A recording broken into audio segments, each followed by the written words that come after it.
moment. Okay, I think I've started recording. Okay, here we go. Hello everyone. Welcome to the second RBE online learning meeting.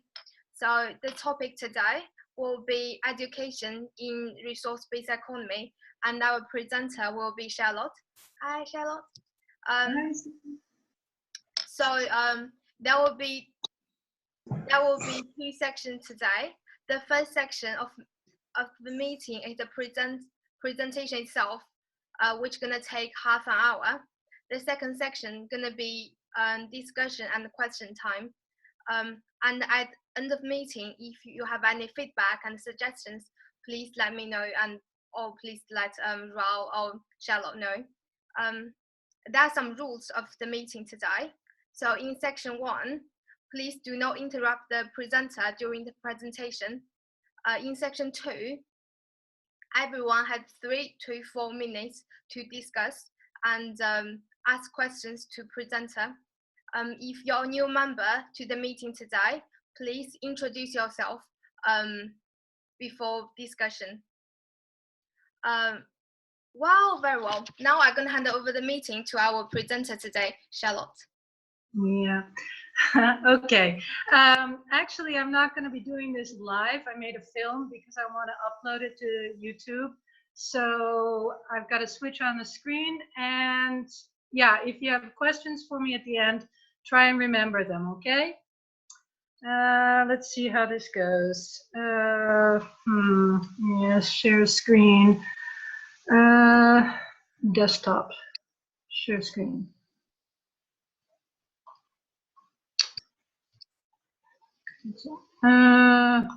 That's not what I want. What I want is this. Yeah. Okay.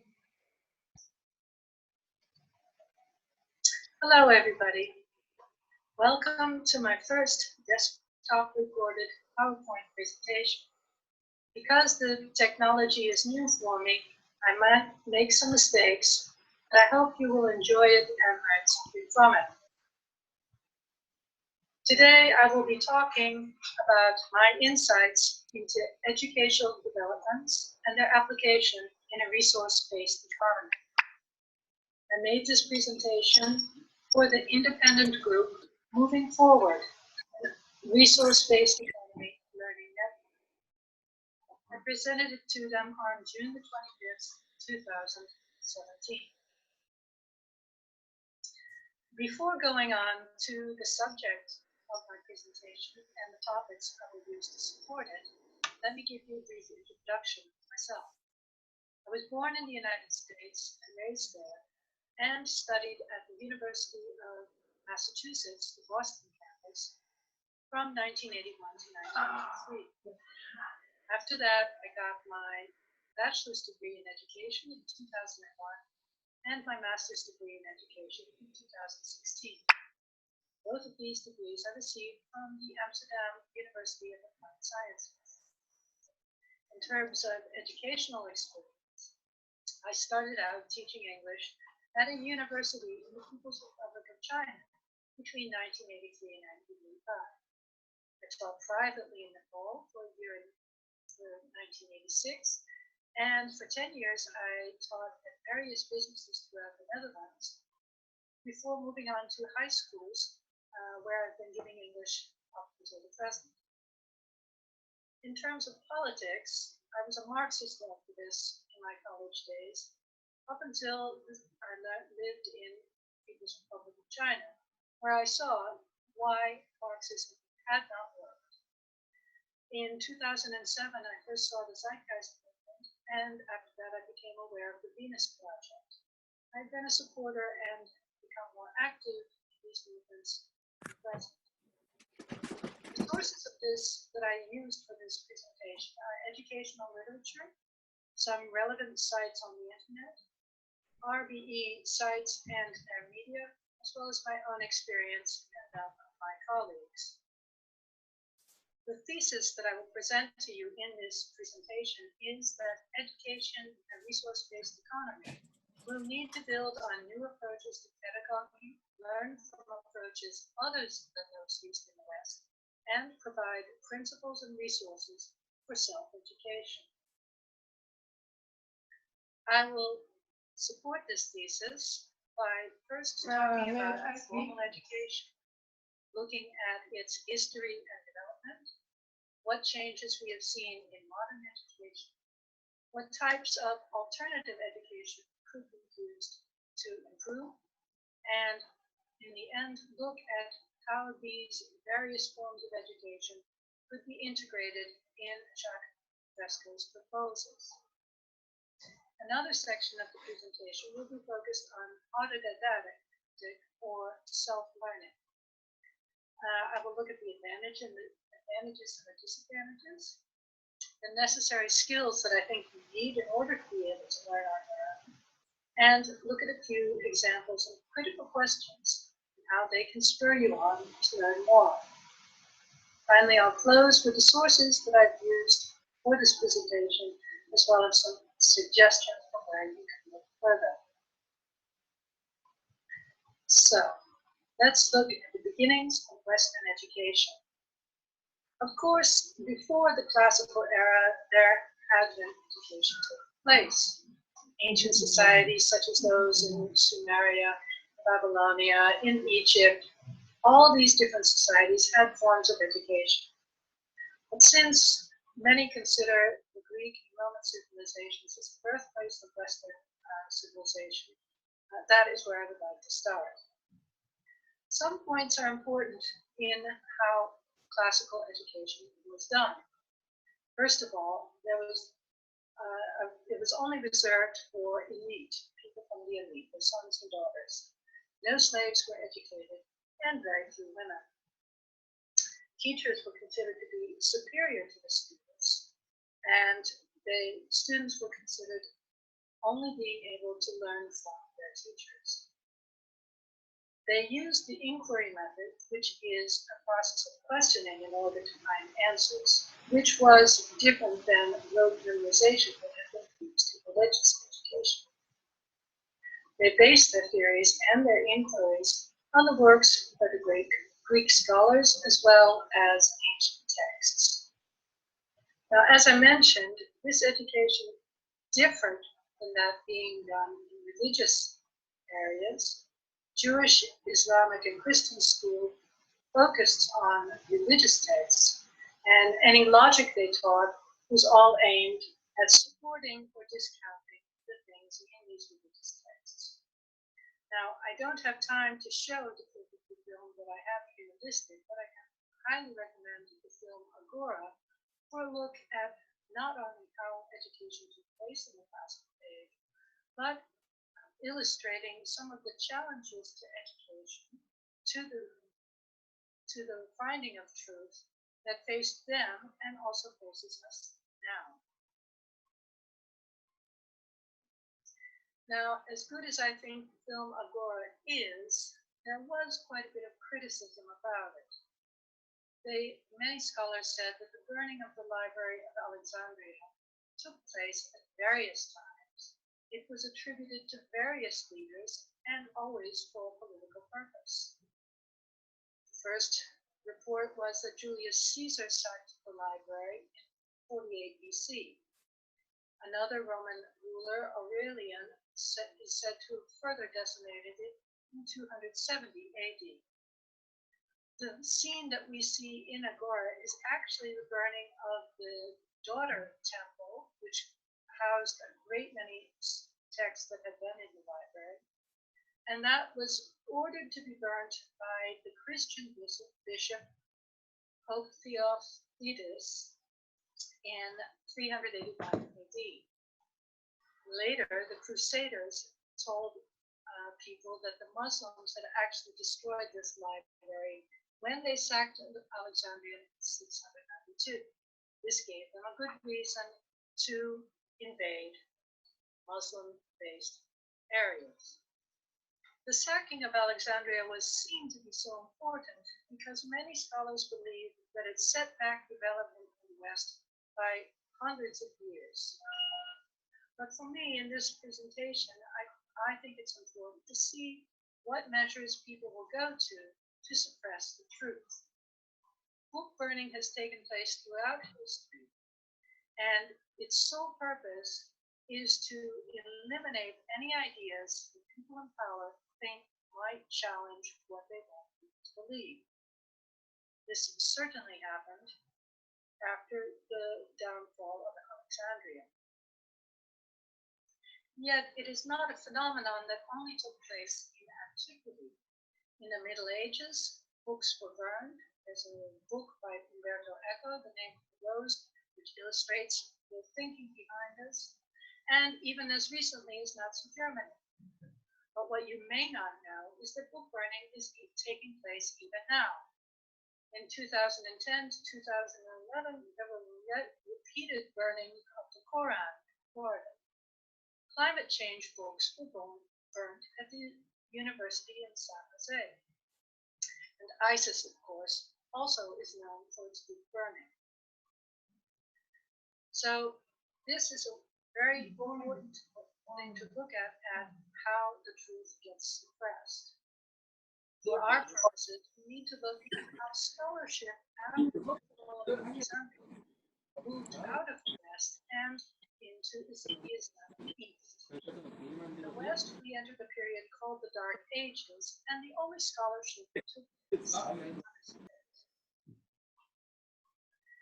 So for about 1,000 years, education was only given to those in the religious orders, so monks and priests, etc., some healthcare workers, doctors, nurses, and of course the bureaucrats that had to take care of the administration for the ruling class. However, in 1650, we entered a period known as the Enlightenment.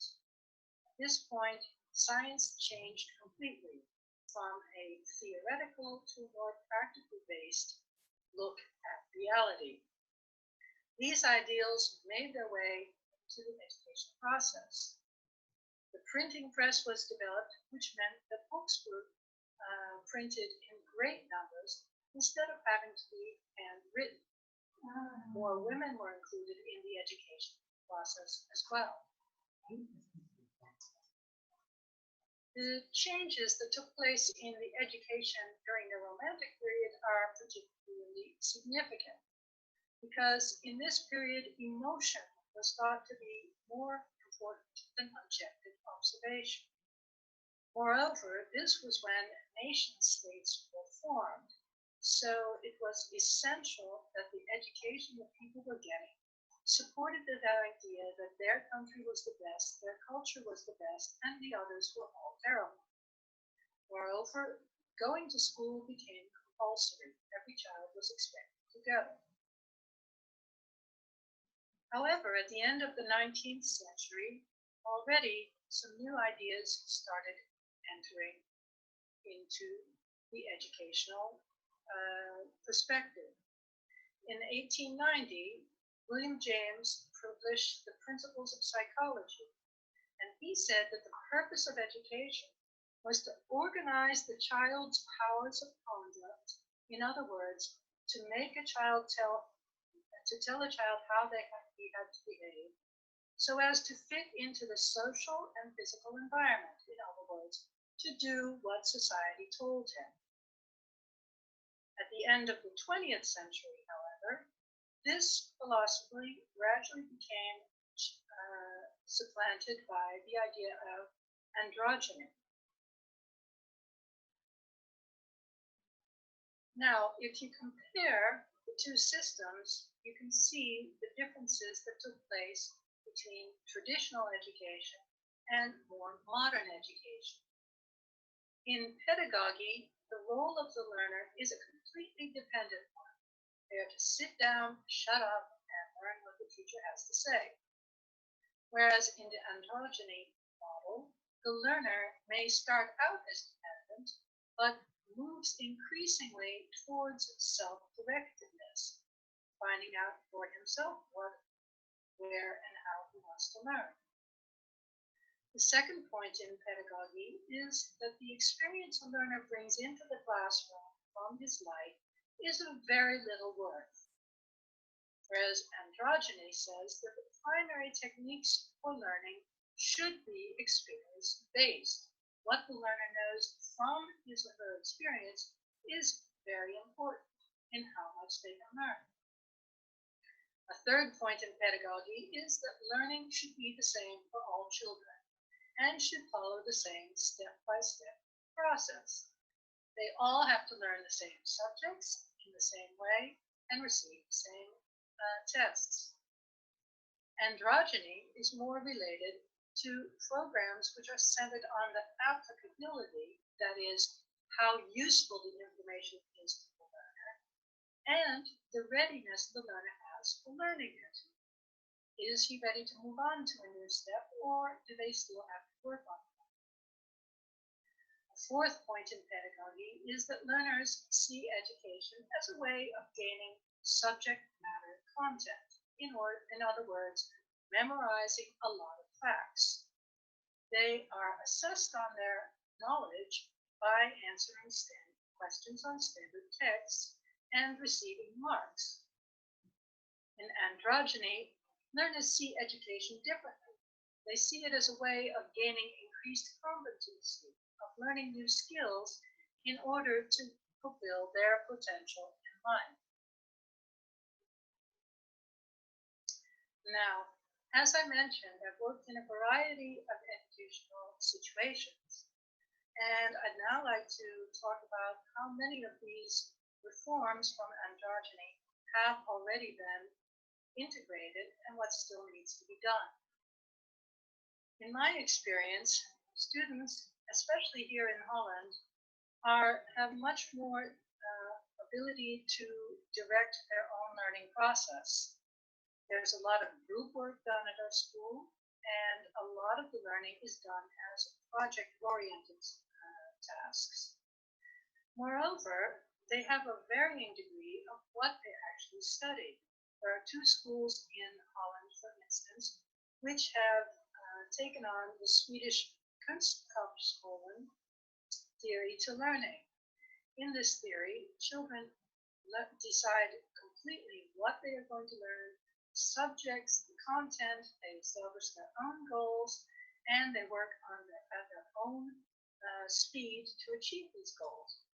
Teachers are more coaches that help them in their own process.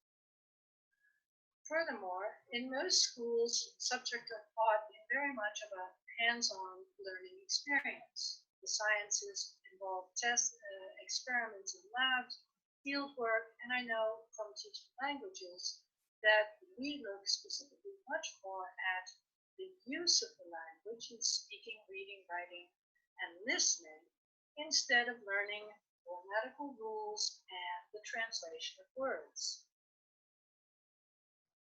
On the other hand, and this is a big problem in secondary education, that students do not see the things that they are learning as being relative to their lives, to being something they actually have to use. So the only thing that they see it as applying to is how well they are able to fit into society and get a job. Furthermore, the education process also reinforces the idea that their full potential in life has to do with the status of job they get after school. So these are 2 points that will definitely have to be changed in a resource-based economy system of education. Another way of modernizing education that we are experiencing is the integration of technology. In my experience, there are computers at school to varying degrees. Sometimes they're limited to separate computer classrooms. Some schools have a few computers in every classroom. There are other schools that are laptop or iPad schools. My school is becoming a laptop school next year, which means that students have a laptop or rent a laptop for the entire time they're there to follow their courses with.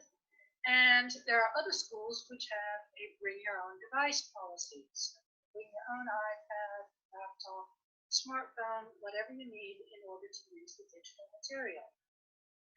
The digital study material really enhances the education process in a variety of ways.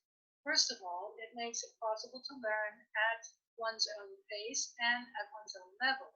You can repeat lessons, review them at your own time and speed.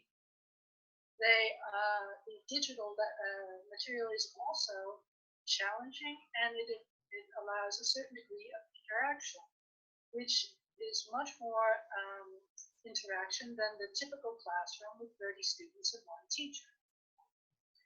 And at universities here in Holland, there is a special web port on the site of the school, such as where I studied, called an electronic learning environment. And there the professors can upload all the learning materials so that students can access it at home. So if they miss a class or want to review something, use something for their further work, it's always available to them. One final aspect that colleagues of mine are working on at their schools are the integration of virtual reality or augmented reality in the classroom. We have two versions of this, a desktop version, which you can use via your computer or laptop, but also the virtual reality classes, which totally immerses you in the situation. Now you can imagine how much more interesting and educational it is if students are learning about ancient Greek civilization, and they're able to have a virtual reality experience of being in Athens or visiting the temples. So these are additions to education, which I expect will increase even more in the resource-based economy. Now, one aspect of education that I think a lot of people overlook is what we can learn from the indigenous peoples of the world. And when I talk about indigenous, I talk about cultures which existed before or alongside of Western civilization.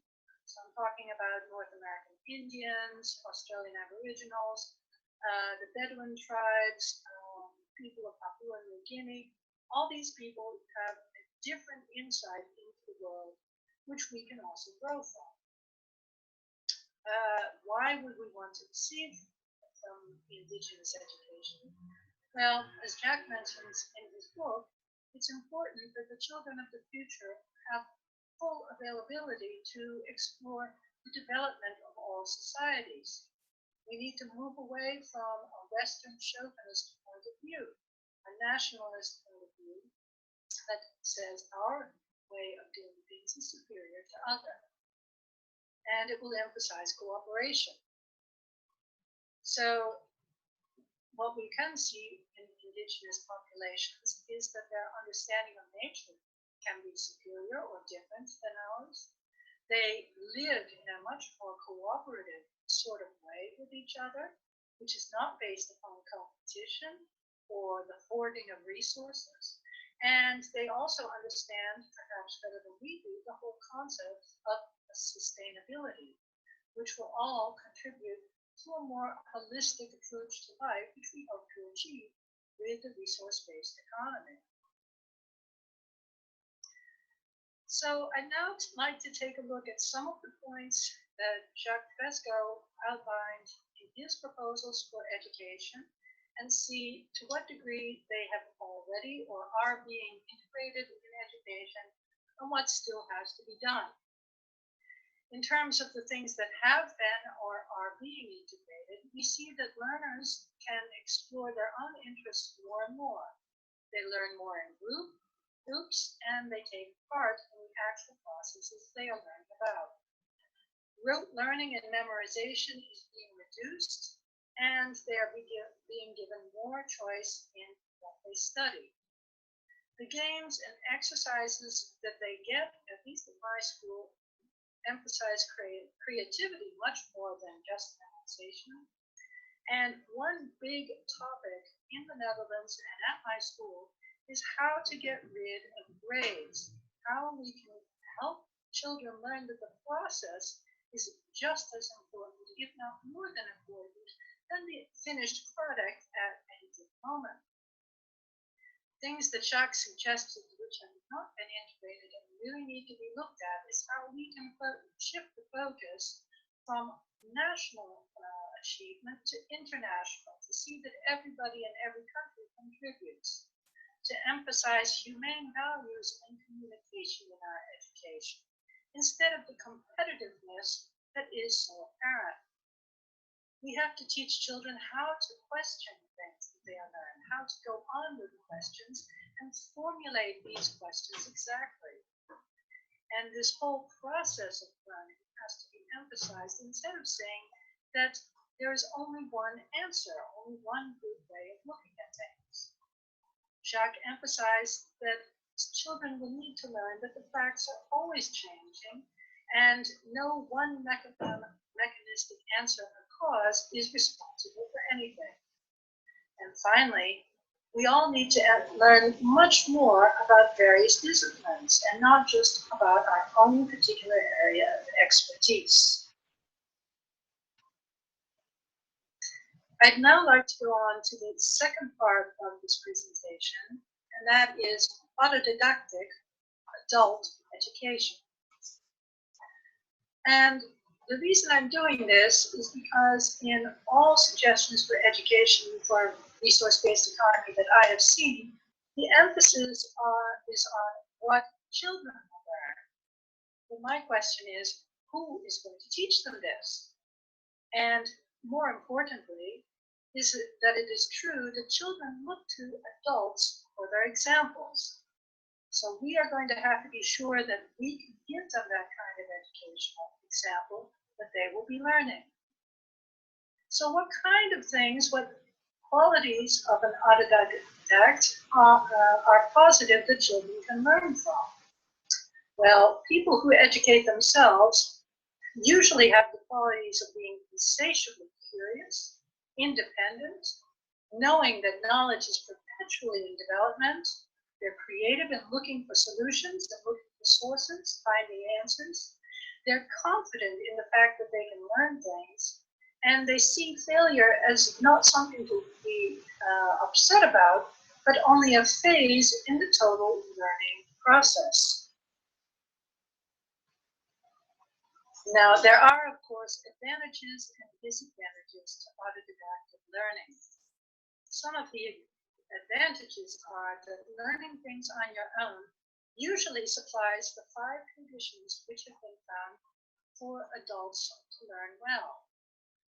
For instance, adults learn well if they know why something is important to know or do. They learn better when they have the freedom to learn on their own. They also succeed more in learning when they are involved in the process, that it is experiential, and if the time is right for them to learn it. Finally, they learn best when the process of learning is positive and encouraging.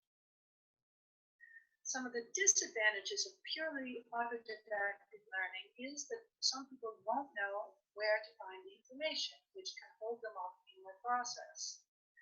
Also, they will not be getting feedback, which they would in the classroom setting, which can lead to going on completely wrong tracks for a long time before correcting themselves. It also requires more discipline and motivation. However, it is very rare that even autodidactic learners are completely isolated. Even famous examples like Bill Gates had the opportunity to talk with others, get feedback in order to further his own learning process. Now, in my opinion, in order to be a successful learner, you need to have 4 very important skills. First of all, you need to be able to use and understand the scientific method. You need to know what the scientific method is. What is science? How is philosophy related to science, its paradigm? How does that apply in education and discourse? Furthermore, you have to be able to use logic. How does one present an idea logically? How does logic help you further in your search for answers? How can you discuss things logically with others? And this is really something we don't learn on internet chat forums like Facebook. Critical thinking is again another essential aspect of self-education. What is based on evidence and what is an opinion? You have to differentiate between the two. What are the criteria you can use for judging if a source is trustworthy or not? And finally, you have to be aware of your own personal bias. How does my own cultural and personal upbringing influence my perceptions and my ability to change my beliefs? Am I able to get out of my comfort zone? Do I listen to others, or do I just think about how I can argue back while they talk? So these 4 skills really have to work on everybody supporting, I believe, the resource-based economy in order to meet better with people and explain the concepts and further to implement them in their own lives. And remember, for every question answered, another question arises. Now, to get you thinking critically on your own, I'm going to pose some questions that I'm working on. So, for instance, what does a resource-based economy mean? I think Einstein said, if you can't explain things simply, you don't understand them. How will it be implemented? Who came up with the concept? How did it develop? Another aspect is about robots and artificial intelligence. How can we be sure that the technology will not turn out to be a disaster? People are going to be asking about this. You need to be able to answer this from really your own knowledge. Why are there no books about or mention quantum science on the RBE sites? What is the difference between mechanical and quantum physics? Why is behaviorism the only psychological concept mentioned or in use? What other theories are there that explain human behavior? What are the differences and similarities between communism or Marxism and the ideas of a resource-based economy? Go into it. Do you know what communism is? Do you know what Marxism entails? Why did the Zeitgeist movement and the Venus Project split up? What are the differences of principles and activities? People are also going to want to know this, and you have to understand it in order to be able to answer them honestly and as an informed activist.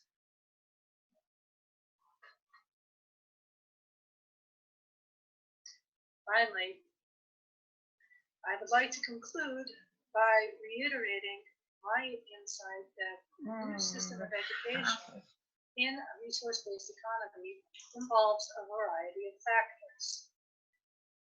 We need to change from a pedagogic to an endogenous foundation. We need to integrate the knowledge from indigenous peoples. We need to look at and expand the use of technology. And we need to provide extensive resources for autodidactic learning. I want to repeat that these are my own personal viewpoints and do not reflect on any organization, and that I welcome well-grounded input, so things that are based on fact and not just opinion. I do not welcome comments by trolls. If you only want to argue or get people talked out, please go somewhere else.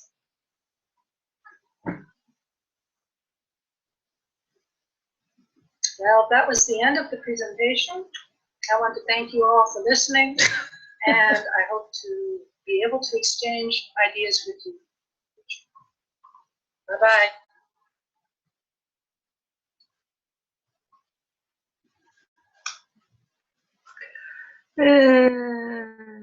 Stop.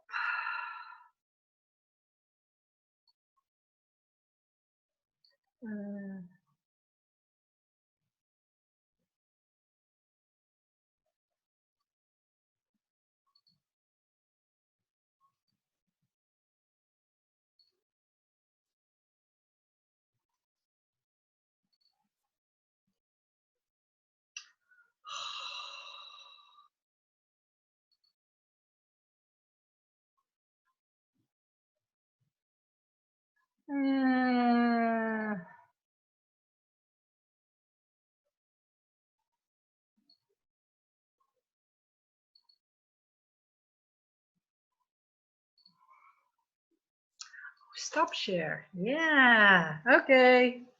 I'm back. Can you hear me? No? Can you hear me? I can't hear you. Yes, I can.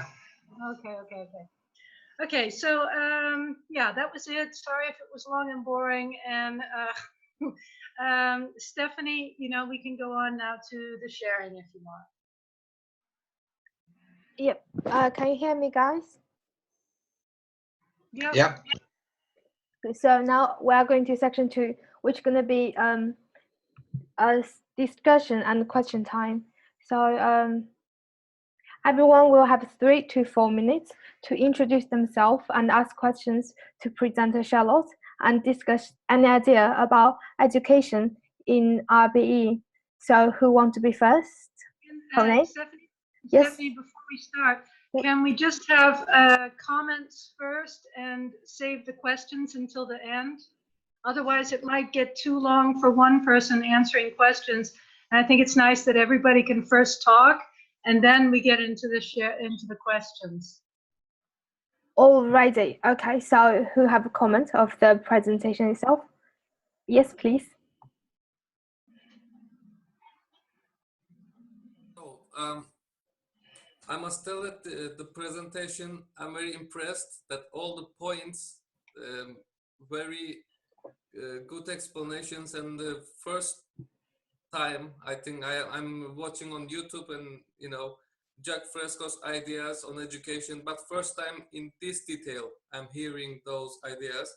And I just want to tell that because I was thinking how the education should be, and just those answers, just the parallel, how good those ideas are. And for example, we have information, historical findings, and the goal of education should be to make the connection to real life with these students that they want to learn, and information that has been found in history, the students must make the connection to the real life. This must be the goal of the education. This is the first point. And the other point is the scarcity in education. For example, today we don't have, you know, we say many children have to pay for their education. We don't have enough universities. Is that the real case? This is the thing to just, you know, what is the reason for this? I think this is the scarcity mentality created by the capitalists. This is the second question for the video, who is to the people who is watching this video, if it is recorded, and you know, if it will be on the YouTube or not. And another point is our lives in a deeper sense has to be, we are social beings. We search for meaning, right? And with this education, we are stripped off from the meaning of our lives. So we should give back to these young people, that the children that come, they're searching something, some meaning in life, and we are not giving them meaning with our education system. We are just giving them follow these rules like slavery, follow these rules and be a business slave, right? We should give them a meaning-oriented and free education. That's the third point. And what I mean with the meaning-oriented, for example, we can ask to children from a young age what you are interested in. Of course, we must say, we must tell the rules, the principles. For example, we are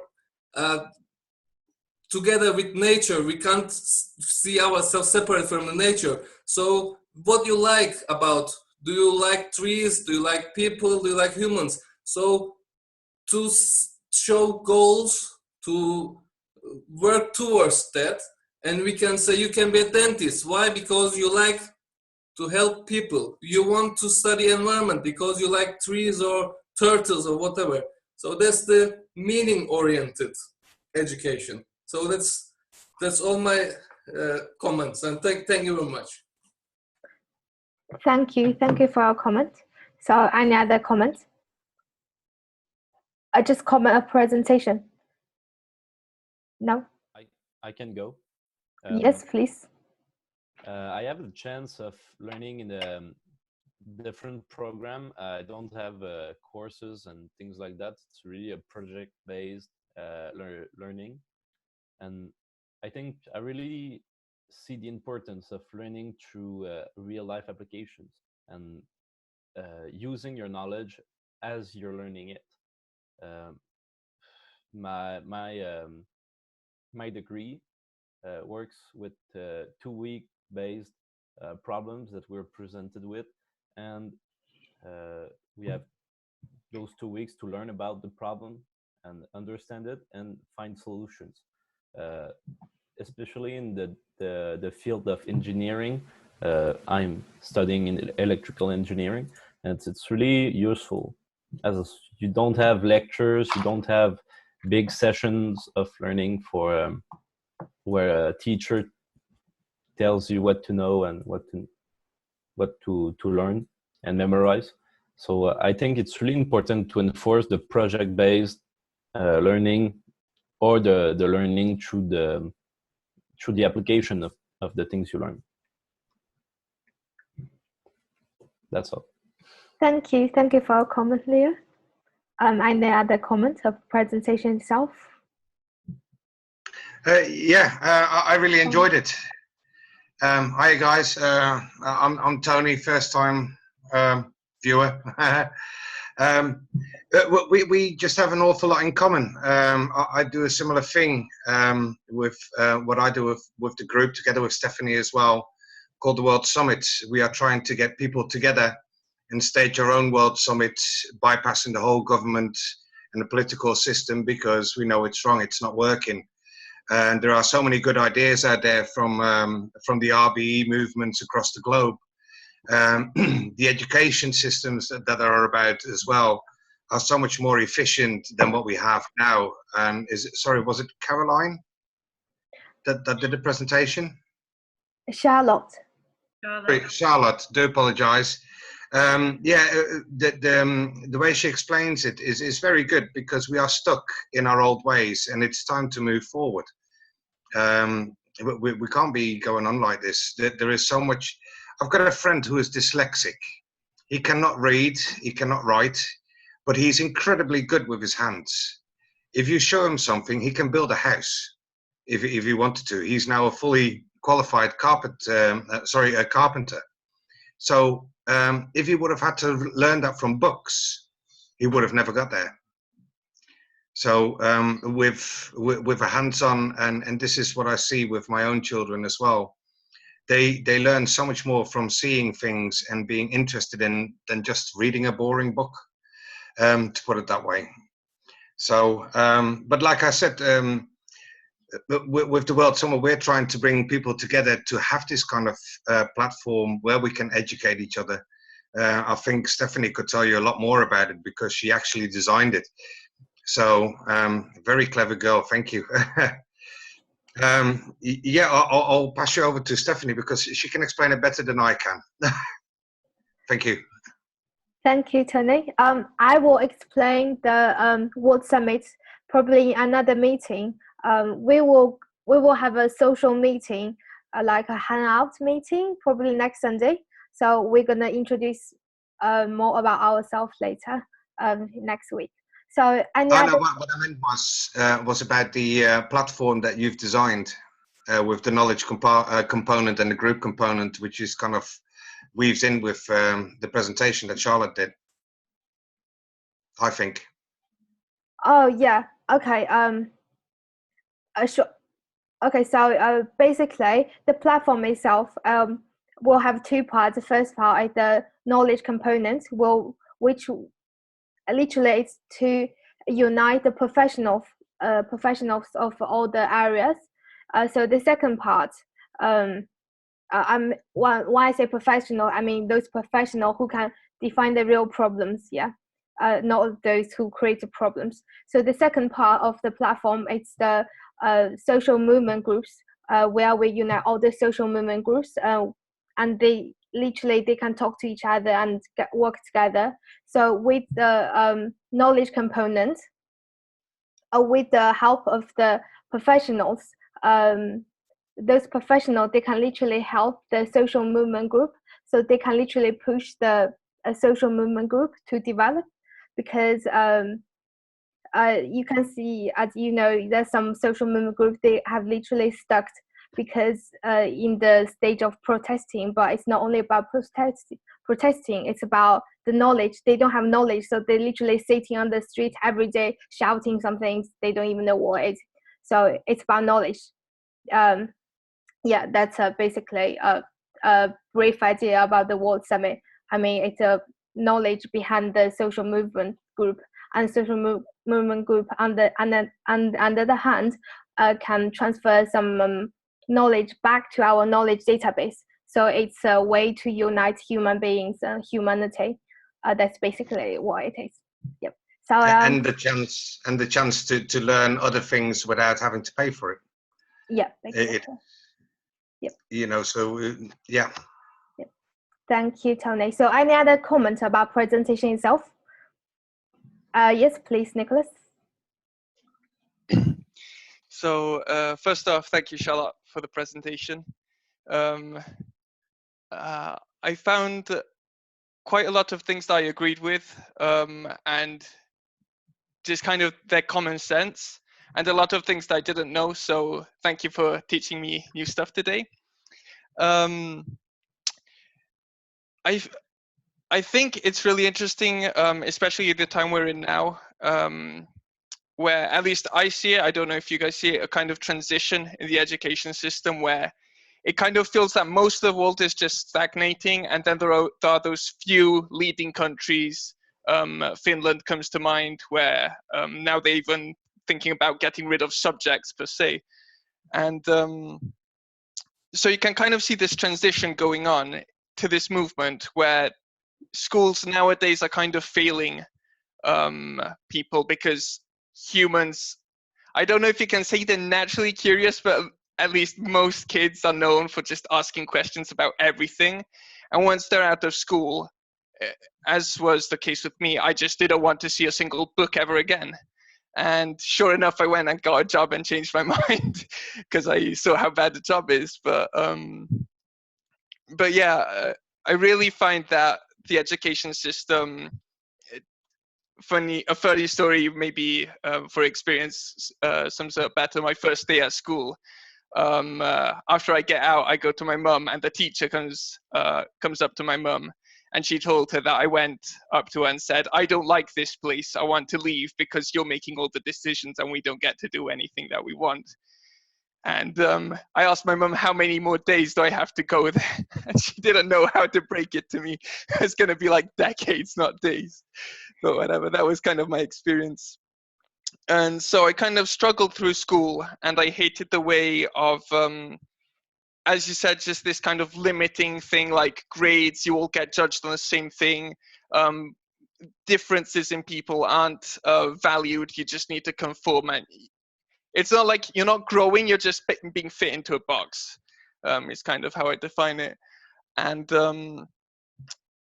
I kind of got out of school almost feeling stupid to a certain extent. And that's also because the Italian education system is really not good. So that's the thing. And after that, I went to this other school, and I kind of went from one extreme to the other. This one's in, maybe you've heard of it, Charlotte. It's in Amsterdam. It's called Nomads. And it's a school for social entrepreneurs. And it's the exact opposite, as in there are no grades, there are no times. It's just like all workshops. You sit in a circle and everyone is equal, and there's not this hierarchy. And it's really different, and it has a lot of good principles. But at the same time, to be honest, in a whole year, we got nothing done just because the balance between structure and chaos just wasn't there. So right now I'm studying with Khan Academy, and I'm doing that with my sister's partner, he's going to study mechanical engineering. I'm going to study automation and robotics. So we're brushing up on maths and physics and stuff. And I don't know if you're familiar with Peter Diamandis. He talks about exponential technologies and how it's revolutionizing basically what we have access to. Like the average person now with a cell phone has more access to information than the president of the United States had 40 years ago. So it's kind of like technology is giving us all superpowers. And for example, Khan Academy wants to have a recognized certificate, so everyone has free access to education and wherever you are. So it's quite exciting to see also how technology is revolutionizing education, not only some leading countries. And I have a question for later that's a step forward into the future, but I'll leave that for later. So thank you again. And that's all for me for now. Cheers. Thank you for your comment, Nicholas. So now we're going to move to the section of question time and discussion time. So if you have any questions, please ask Stephanie? Charlotte. Yes. Stephanie, do you think maybe Mark or Andrew would like to say something? They haven't said anything yet. I'm thinking to combine their comment and the discussion and the question, if that's okay. Yeah. So if I need, yes. So if I have any comments, discussions, questions, please just combine them and say at once. Yeah. Yes, please. Who's next? Yes, Mark, please. Well, thank you for introducing me to the word andragogy. Oh, andragogy. Wait, is that pronounced right? Andragogy. And I would like to know if you're going to upload that somewhere, if we're going to have that available. Yeah, okay. And where?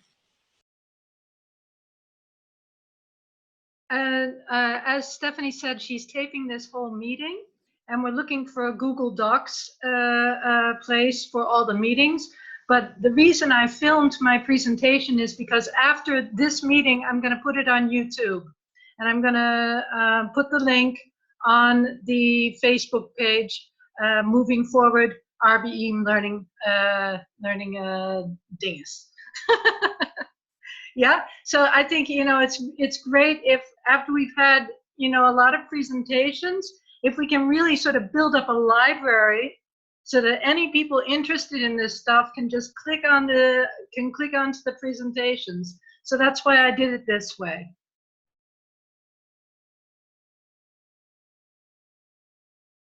Who's next?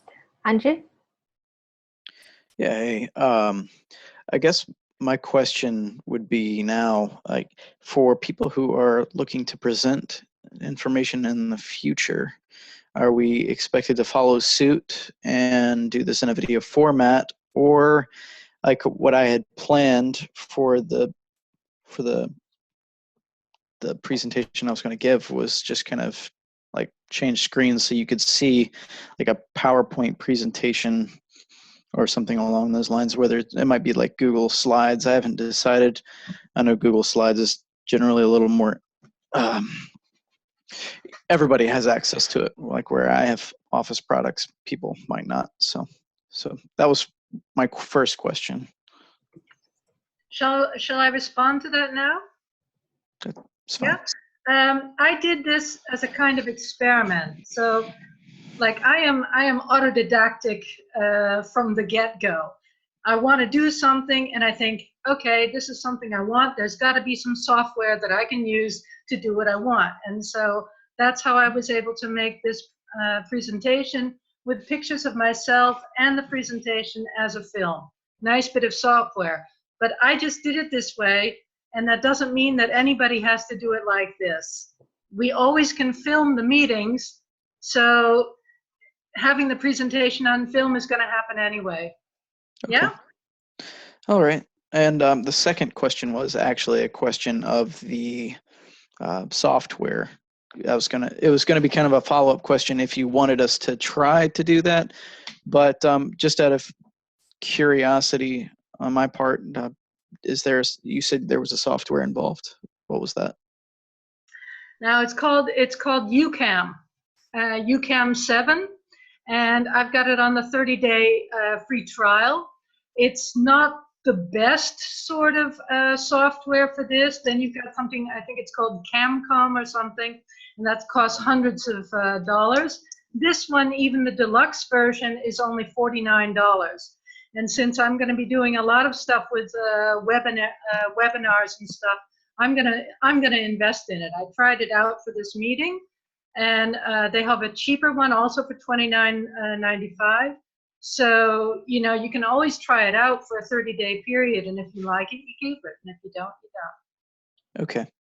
If and just this is the last thing, at the beginning of the video, a lot of folks, including myself, were noticing the audio quality, and I'm sure that you are using like the microphones that are like up on the top of the there. So I don't know if it's within your budget, but a good microphone may make those types of videos much easier to listen to. Thank you. Absolutely, absolutely. This was my first time, and I hate listening to myself. I hate seeing myself. We So were like, all wondering where you went. You just keep walking off. You it's know? like, oh my gosh, this is horrible. Yeah. So no, but what you said about the mic and even the camera, you know, you can use this program with a separate camera and a separate mic, and then of course the quality is much better. Yeah. Yeah. Thanks. Okay. Well, that's all for me, I believe. I can't think of anything else at the moment. Right.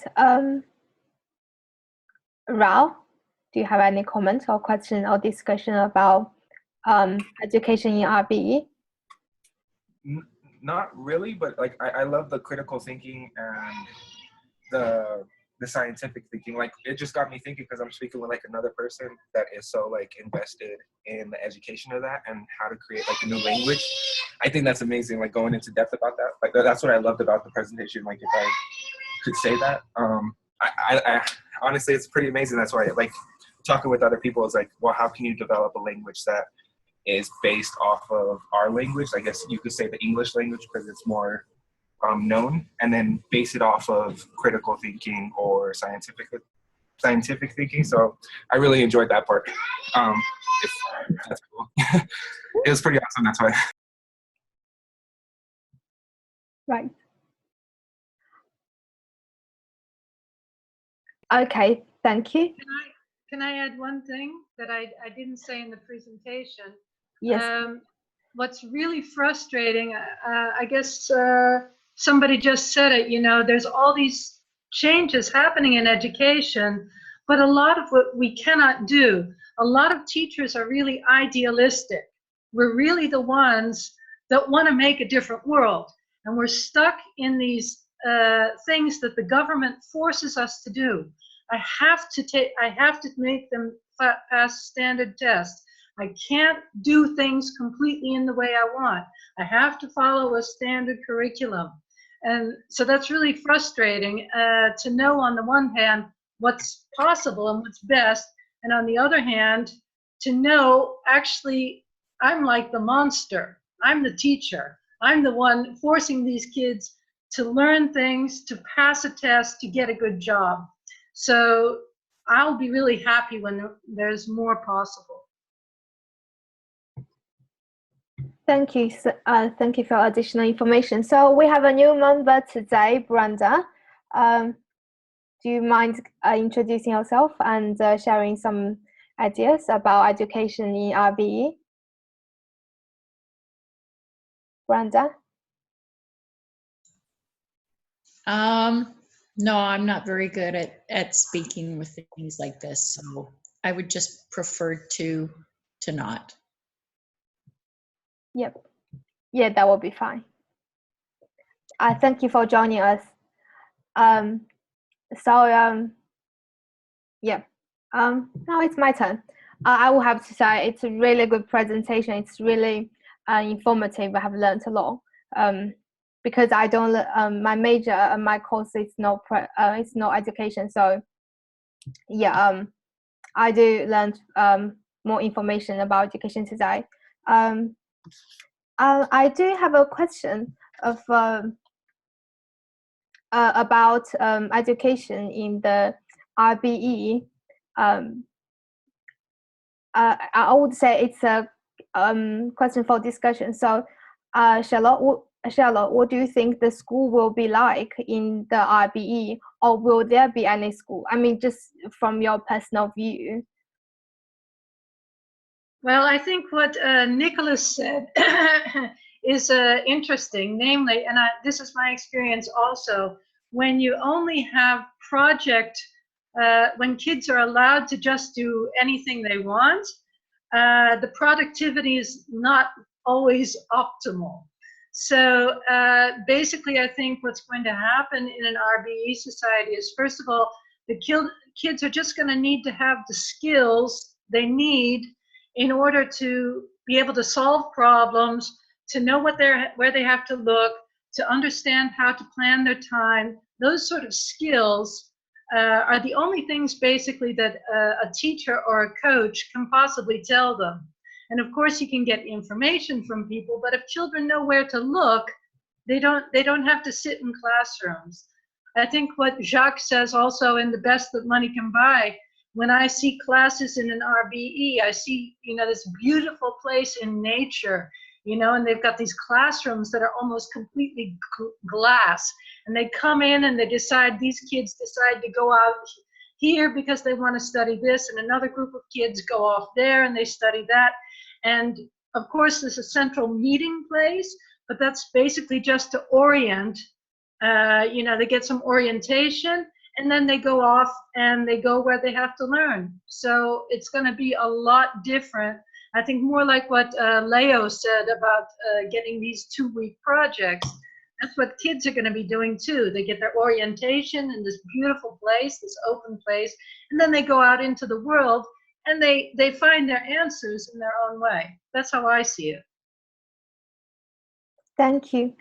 So one last question. So all the kids, they like different things, as we know. So can they choose what they learn, or they are told what they are going to learn? Aside, some kids, they like science, they just like machines. Some kids, they like painting. They think painting the most interesting thing in the world.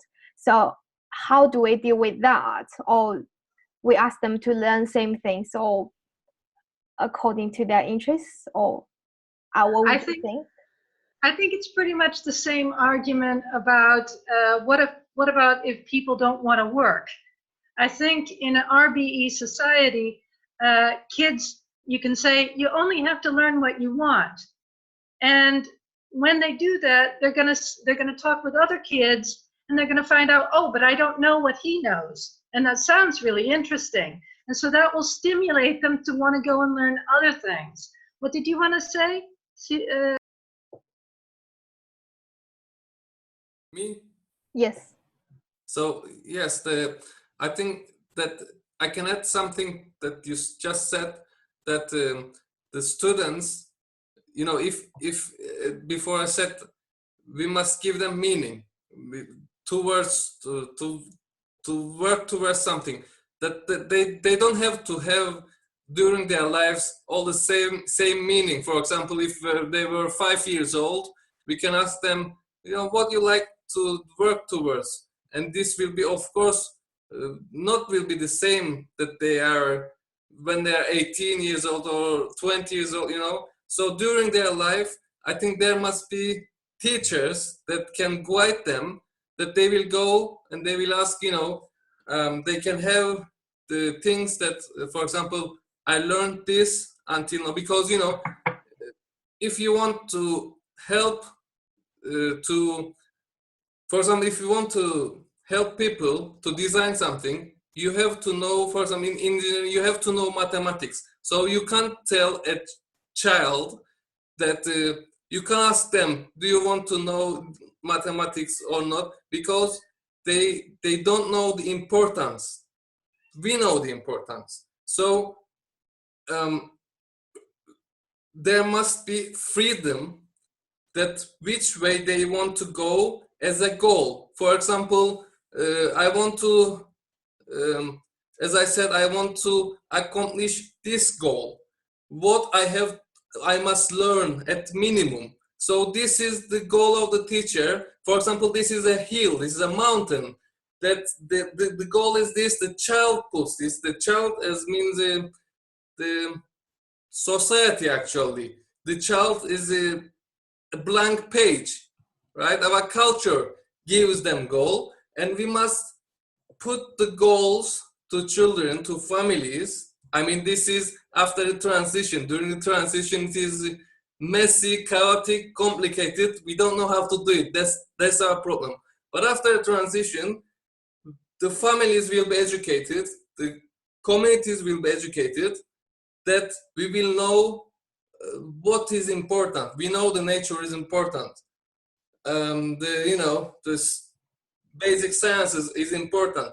So the majority will know it. Then now the majority is somewhere else. They are, living in somewhere else, not in my world. They're living in space. So once we decide those goals, the teacher's goal is to take the children to this mountain. I see education as this. So you can't ask to children if you want to study mathematics. You can ask mathematics. You can ask to them, do you want to understand world, like this, or do you want to help to, do you want to be a biologist? So you must know this and this and this. So go and study those. These are the references. You can go and come ask to me. Go to these people. You can work in projects. Go, these people are working on this.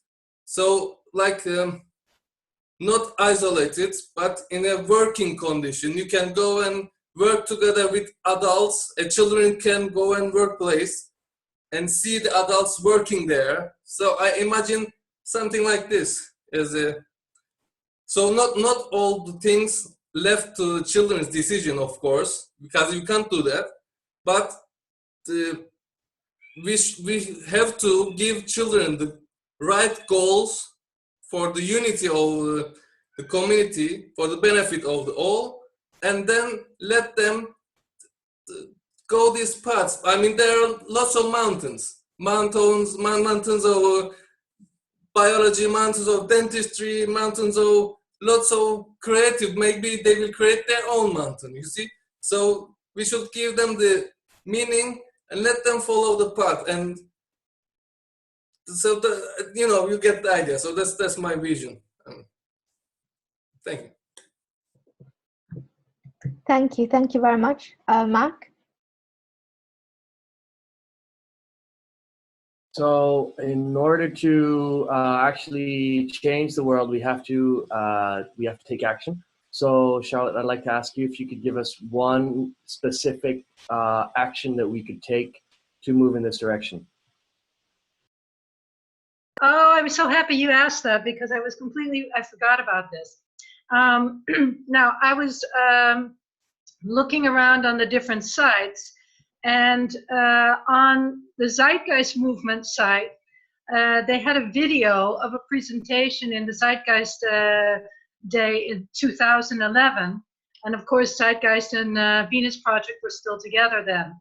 And it was a teacher that gave the presentation, and they set up a separate page, tzmeducation.org.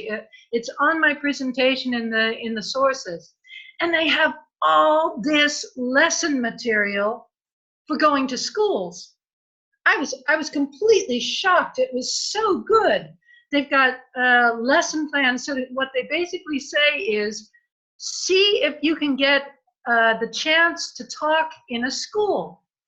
And they have lesson plans for kids that are in primary school, kids in high school, older kids, all these different things to get the RBE principles across.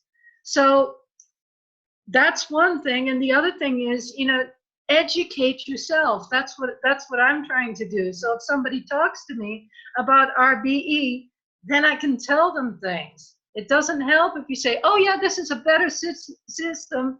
And they say, well, how does it work? I don't know. So, you know, those are two suggestions. Yeah, Mark? So do you think we should try to answer the questions that you gave in that? Can you give us those questions again in a list here in the chat, and we can do that as an exercise? Well, we don't have all night. Could yeah.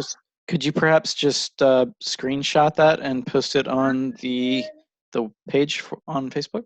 That way we can all look at it at our convenience. You want? Okay, I'll put it on the Facebook page. Yeah, no problem. Awesome. I didn't mean to interrupt, by the way. Sorry, I just wanted to throw that in there. Yes, Nicholas.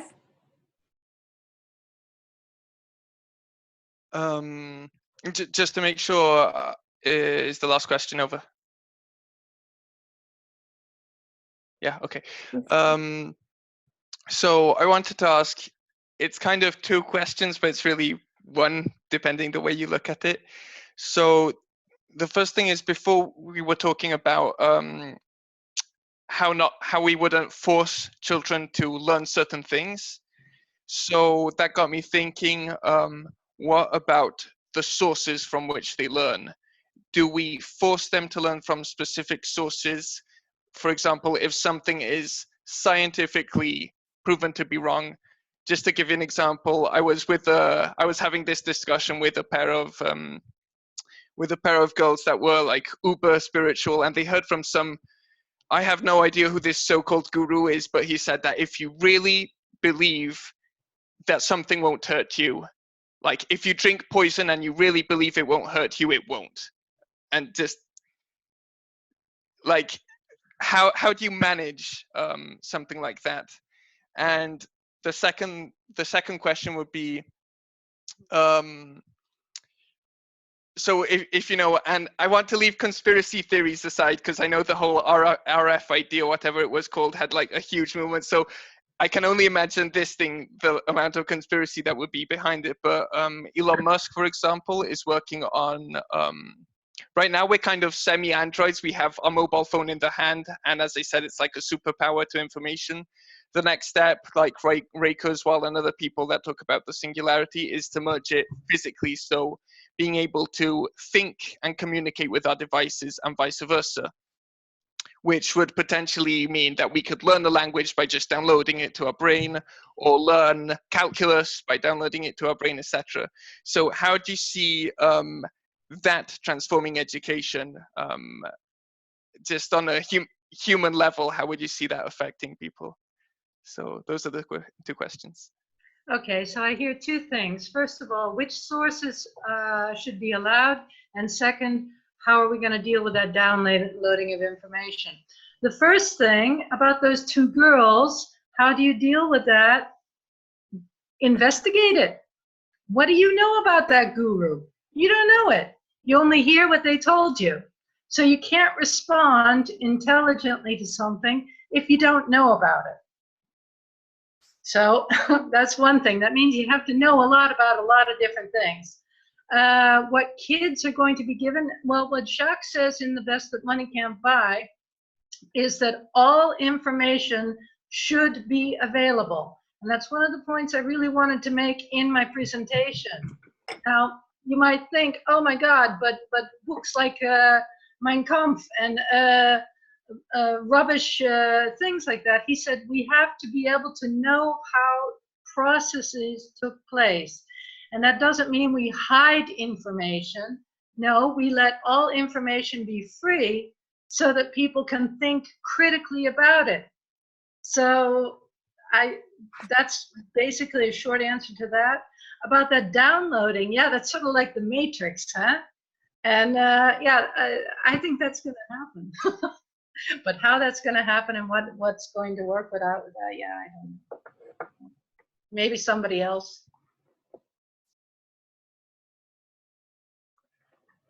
Okay. Yes. Thank you for the question and answer. I have another question for probably everyone.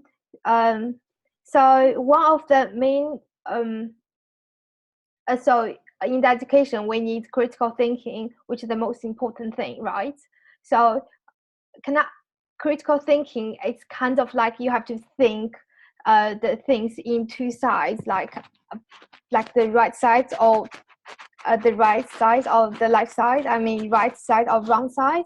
So but in reality, we have met little people. They are so stubborn. They only believe in one side of the thing. It's like the climate change. The climate change, it doesn't exist. So how do we educate this kind of people? Who? I mean, probably this is a question everyone has. So, do you guys have any idea about it? Yes.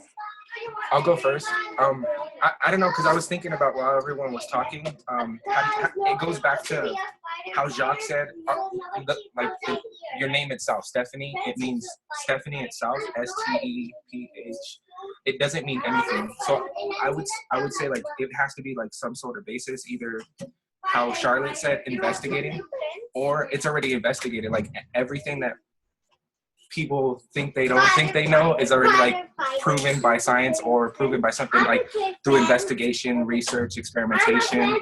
And then it would be, that's what I'm trying to think about too, is like, how are we going to base this subject or any category off of a better way? Because it's like, we can't actually reinvent the wheel in that kind of sense, or like not reinvent the wheel, but more or less like create something else without basing it off of something else or through research and investigation. And that's what got me thinking about, like when Jacques said, well, your name doesn't mean anything. Well, how, for example, it would be like music, something else, and then you put those, mush them together and that'd be your name or something like that in that kind of sense.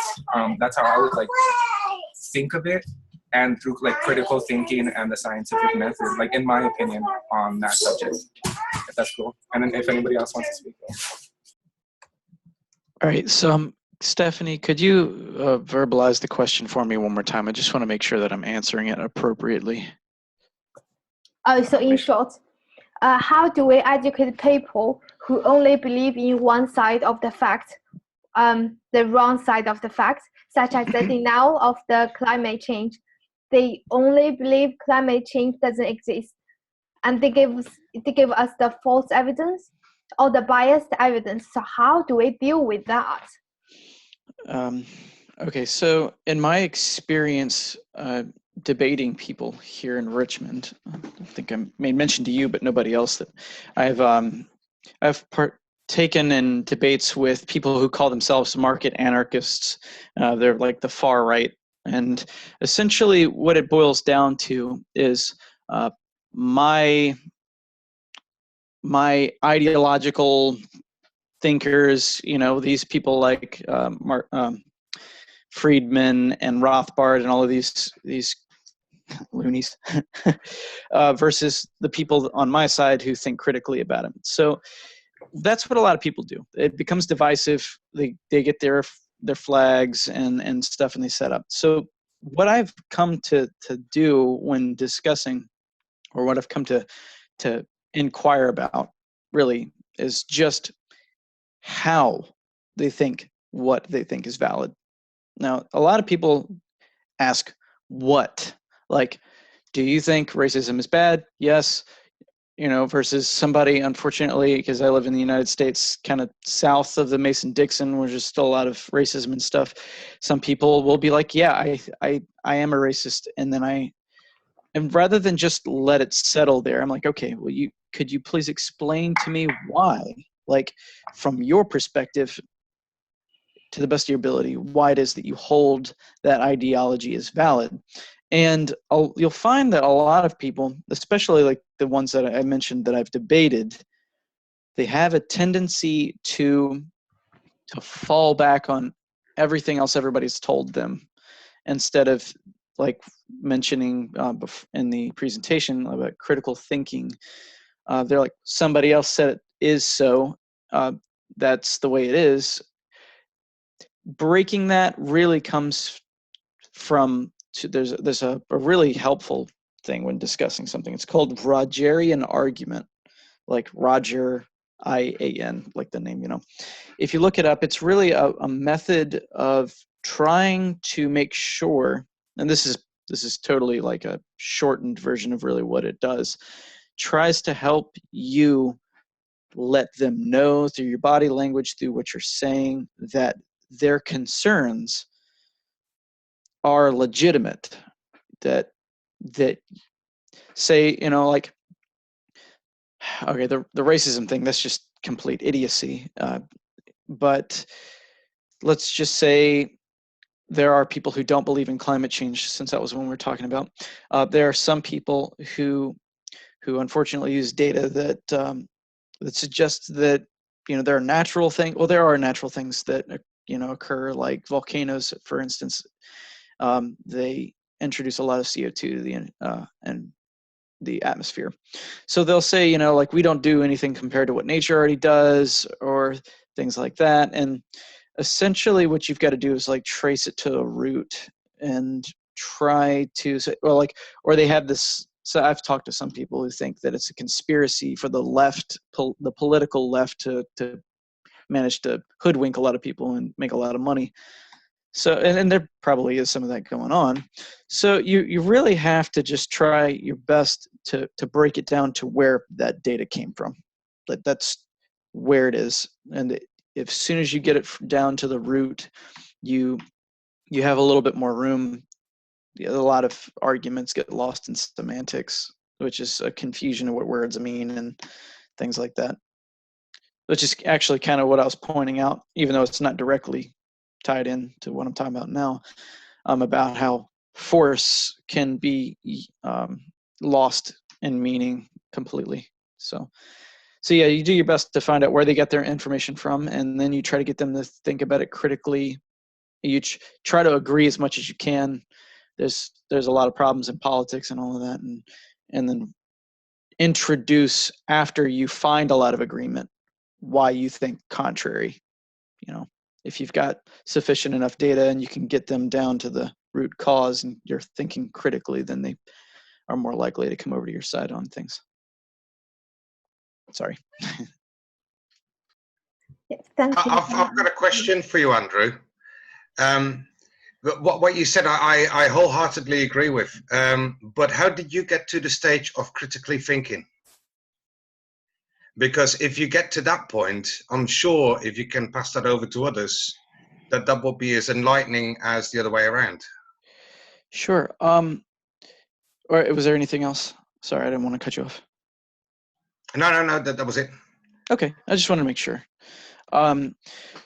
It really came from when I began working with people in the Zeitgeist movement, which was, you know, a little over 5 years ago, I suppose. A lot of the arguments for social causation, I guess would be the right word here, like, you know, violence, crime, things like that. People had this thing, and they argue with you about, like, how, oh, they're just bad people, you know, or they're lazy people, and they eliminate, like, the roots to it. Well, when I thought about the social behaviors on that level, I started thinking about everything on that level. It didn't stop with, why did the guy rob the convenience store up the road from me, or, you know, why does this guy beating up his wife or something? Obviously, those are horrible things. Sometimes people get caught in a crossfire or jump scare the guy at the convenience store that's robbing it, but you find out that, you know, he came from a family that was very abusive, and that he had problems with social interactions, which made it very difficult for him to hold a job. When you start breaking things down to, like, what caused it, then really that's where the critical thinking, I personally believe, that's where my critical thinking skills came from. The concern of that, like, the things just weren't that way because they were born, like a person was born to beat their wife up. No, they find out that, you know, he was, like, severely mistreated as a child, or he witnessed it. Oftentimes, people who end up abusing other people are often victims of abuse. So That's really where my critical thinking comes from. It came from just getting it down to the simplest microscopic observation. Would it be right that your critical thinking came from empathy? Yeah. I'm saying this because if Tony, sorry. yeah, it's actually, we don't get into too much discussions at this point, and so I think, you know, if it's only you want to ask him further things, that maybe you could do that. No, this is for everyone. To be honest, it's only that I reacted on his question, because when we're talking about changing the thinking of everybody else, we also have to realize that people have been conditioned over the years into thinking how they are now. So when I asked Andrew the question about how did you come to critical thinking, wasn't exactly the whole question, I suppose. The question is obviously is how can we change those people from being conditioned to, well, being unschooled, really, to put it that way. You have to unschool people to re-educate them, I suppose. Yeah, I have to agree. It is. I would say it was pretty well tied into the educational thing, because when you're talking to people that are just they're fixed thanks to the institutions, you know, they just tell you the way things are rather than how to think, then you kind of have to try to help instigate or to invigorate, I would say, the ability to critically think about what it is that they hold to be valid. So I would say that's definitely important with education. Absolutely. Thank you. Well, unmute yourself, Semi, or if I didn't mispronounce your name. Yes, me. So yeah, okay. So there is an important point, the scientific point of view, that we are asking here. For example, how people will know if the climate change is real or not, or something. This is a scientific. Even there is debate between scientists. So what is this goes to the essence of what is science, what is how we know what is true and what is wrong. So it comes to this. It is, for example, how do you know that there is gravity? How do you know that when you drop an apple, it will fall down? Because every time you do it, it falls down. No one saw until today it goes up. So it is about frequency, right? Frequency, and it is statistics. So there are limits within the uncertainty limits. You make observations and you report the frequencies and their statistics. So without majority of people knowing science, there is, I see two options. First, that it can be real that the majority will go in this right direction. First, I see very hard to accomplish that majority of people know science, know statistics, know how science works, and read articles about science and everything. That is, I think, Jack Fresco's mentioning that we will be multi-scientific, you know, we will know many things about science. He was talking about this, many aspects. Now, in the short term, second option, that the majority will trust scientific article, the scientific opinion. And there is a thing there that if the scientific articles are paid, funded by business, right? How can you trust them? I mean, some articles I don't trust, right? And second, if the majority of people are brainwashed by TV, by all those things, to not to believe in science because the science show them the truth, and they want to lie to people, how can you divert this? I mean, this is a transitional topic. You see how hard it is? I mean, science is hard itself. Converting all those billions of people that are mostly idiots, brainwashed by culture and history and everything, converting all those and teaching those, huge obstacle. I mean, I don't know. You know, this is the truth that I'm telling. But you see, the science is hard enough. All those people statistically to learn science, to teach them, this needs discipline. This needs strict scientific discipline, scientific education, and investment, big investment in education worldwide. Worldwide, nothing else can accomplish this. Statistically, I'm saying nothing else can accomplish this. Or else we'll have Trump, we'll have, you know, all this rubbish, non-scientific stuff. We'll go 1,000 years, we will go down the drain, it will continue. Could I insert something here just briefly? And this is going to be pretty short. I don't have to elaborate on this. I actually think that, and I actually believe that I could be quoting Jacques Fresco in saying this, that we're all scientists, regardless of whether or not we realize it or not. When you go outside and you're just doing something, you generally have the tendency to calculate, like, whether or not I should try to like step over this puddle or whether I should go around it. And like, if it's just rained, so you get your shoes wet or whatever, some people will try to jump and they might land in it, and then like, bam, they just realize that perhaps the next time I come around to the same scenario, I won't try to do the same thing. So if you think about it, objectively, every single one of us almost is always making scientific calculations. And when you bring that up to people's attention, I know you said that science can be hard, and science, like trying to get people to, like, I wouldn't say convert, that's a weird word, but trying to help people realize that the scientific method, for not just science, for social concern as well, is valid. Sorry, I'm kind of losing myself here.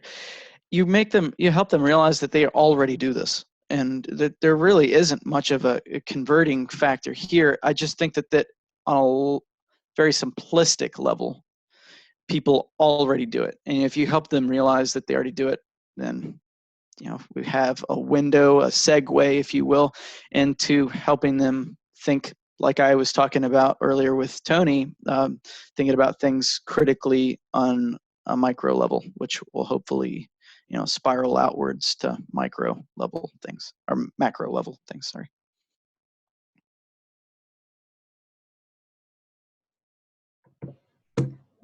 Mark, do you want to share some of your comments? You've been writing things about how you would approach it.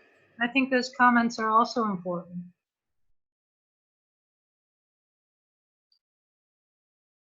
Okay, so I'll just basically read what I said here. So it's very important.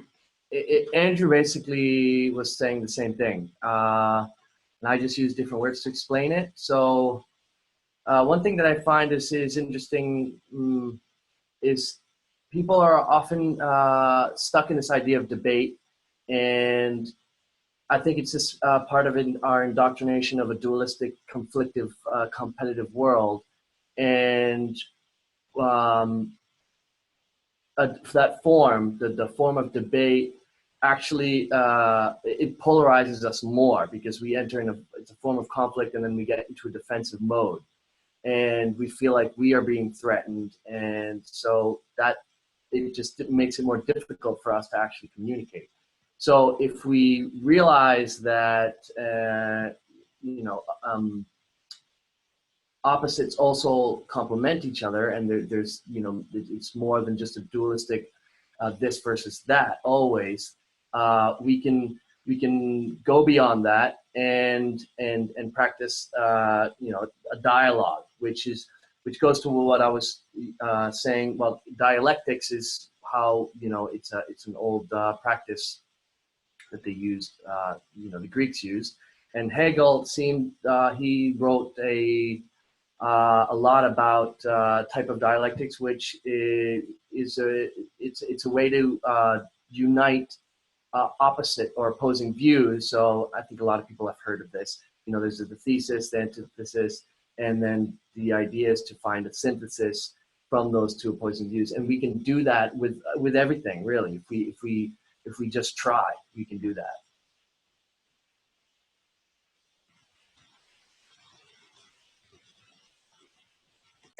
Thank you for your answer, Mark. So who's next? Any more questions or discussions? Well, it's actually like 9:30, so maybe we should decide who's going to chair the meeting. I have to go lie down, so maybe who's going to chair the meeting next week? Leo is going to give the presentation, but is there somebody who wants to be the chairperson next time? Me or Raul are gonna host the meeting, so don't worry about it, Charlotte. Well, I'd like maybe Raul could do it, because the whole thing about this meeting thing is that everybody gets to do everything. Yeah, we're gonna talk about it later. So I was already chairperson and you were chairperson. So maybe Raul the next time, but someone like Andrew can do it. He's been here twice, or Nikolai, or Leo he's doing the presentation. But I think we need to move that around to different people. We're gonna have different presenters, but about chairman, we can talk about that later then. So any more comments or discussion today? No? Okay then.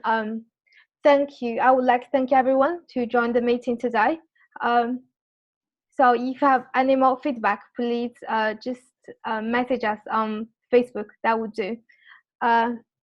So I would say we had a really successful discussion today, and we probably gonna have a social meeting next Sunday. We're gonna ask about feedback on that. So I would like to say thank you again for joining the meeting. I will see you next meeting. Thank you, everyone. Have a good day. Thank you. Bye, everybody. Thanks for everyone. Yeah.